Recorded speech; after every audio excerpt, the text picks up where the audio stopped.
I buy storage units the way some people buy lottery tickets, hopeful, superstitious, occasionally lucky. The unit at mile marker 12 looked like trouble and a story, a steel trunk, a stack of framed certificates, a folded flag in a triangle case. The auctioneer barked numbers like cattle counts, and before coffee hit my veins, I bought a lifetime for $240. I waited till the heat sank below angry. Then I opened the trunk, inside a bundle of letters, a Polaroid of two young men in the same face, identical twins, leaning on a pickup, and two sets of dog tags resting together like wedding rings. Both read Rivera. One said Daniel, the other David. The letters told the rest. David enlisted in 1968, shipped to Vietnam. Daniel stayed home, married Nina, kept the ranch limping. In 1970, a telegram cut the air. PFC, David Rivera, missing in action. A month later, word came unofficial, presumed dead. The family held a service with an empty casket and a folded flag. Then came a letter from David, postmarked a year later from a hospital in California. He was alive, scarred and changed.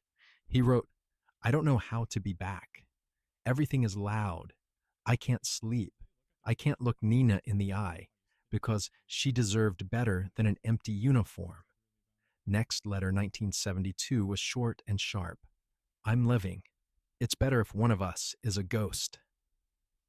After that, the handwriting changed. Daniel wrote about keeping the ranch, about Nina's patience, about a baby boy named Marco. He also wrote about a promise he made to his brother at a muddy bus stop. "If the war takes your name, I'll wear it till it fits." I didn't understand until I reached the envelope marked 1978, Courthouse. Inside was a copy of a legal document. Daniel Rivera, petitioning to amend military records and certain financial benefits in the name of David Rivera, notarized, denied. A letter from the VA followed. Without proof of identity, benefits cannot be transferred. Attached was a note in Daniel's hand. "We don't want money. We want his life to count for more than a folded flag." The last item in the trunk was a videotape, labeled VFW, 1999. I took it to the VFW hall in town. The bartender, a woman with a crew cut and kind eyes, squinted at the label and said, "Rivera's." I poured for those boys. "You found their box?" She popped the tape into an old combo TV like a magician. Grainy footage filled the screen. A hall full of hats and stories. Daniel, older now, thick mustache, stepped to the podium. The folded flag sat beside him. He placed both sets of dog tags on the wood. "My brother David came home from Vietnam in pieces," he said. The uniform came off. The war didn't. He asked me to wear his name where it mattered, because some doors only open for the man the government recognizes. I tried. The government didn't. He died in 1975, on a road nobody names. His voice roughened. Since then, I have lived like a two-man team. My wife, Nina, raised our son while I carried two memories: the boy who left and the man who returned. Tonight, I'm laying the name down. Both of them. I'm going back to being Daniel. The flag is for David, and the ranch, such as it is for Marco, who will not have to wear anyone's name but his own. The room on the tape stood and saluted. The bartender wiped her eyes. "Daniel passed last year," she said. "Nina moved to El Paso to be near their boy. Storage unit must have fallen behind. Happens when people run out of road." "Marco's still around?" I asked.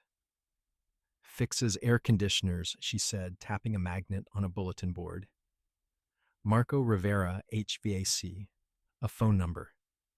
He met me outside a rental house with a sunburnt lawn and a kind of patience in his shoulders.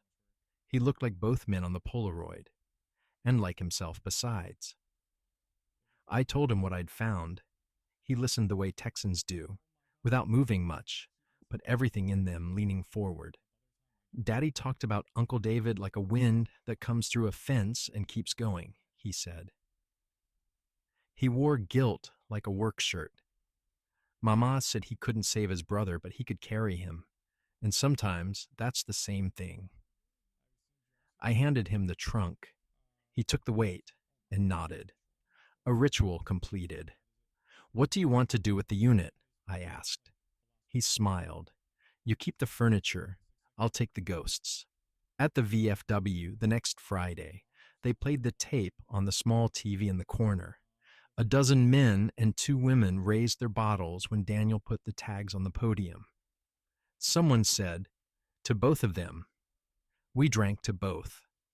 On my way out, the bartender slipped me a folded note. Inside, "Thank you for returning what we lost twice." Beneath it, a smaller line. Some names are meant to be shared until they can rest. Second story. After the water went down, the work began. We gutted rooms where fish had swum, peeled wallpaper like wet skin, carried out couches that weighed as much as regret. My grandmother, Odette, swore the house could be saved. It stood through Betsy. It'll stand through this, she said, tapping a wall that tried to wobble. I pried up a warped board in the front room, and something winked in the muck, a slim gold ring and a small oilcloth bundle. Inside the oilcloth, a ledger wrapped in wax paper dry as a bone. On the first page, in tidy French cursive, Comptes de Famille, 1919, family accounts. The ledger told a double story. Etienne Boudreau, my great-grandfather, listed expenses with 2 columns of names. One side, Odette and Lucille, my grandmother and her sister, and Jean, their mother. The other side, Clara and Jules and Miriam. Rent paid Chartres Street and Gretna. Doctor visits for both homes. Birthdays on alternate Sundays. The ring under the board matched the initials scratched on the ledger's inside cover. E plus M. I showed Grandma. She stared at the pages like they were lyrics to a song she half knew. Your great-granddaddy worked the docks, she said finally. Men on the river learned to live in currents. He married your great-grandmother in a church. Looks like he married somebody else in his heart. We found a folded paper in the back pocket, a life insurance policy, payable, to Miriam Boudreau, relation domestic, dated 1927, the year Etienne fell from a barge and didn't come back up. Domestic, Grandma said, bitter and soft. That's how men made a woman disappear on paper while keeping her alive in their life. I wanted to be angry for her. She surprised me by being tired instead. Baby, half the city is built on second lines for men who promise the same dance to 2 different women, she said.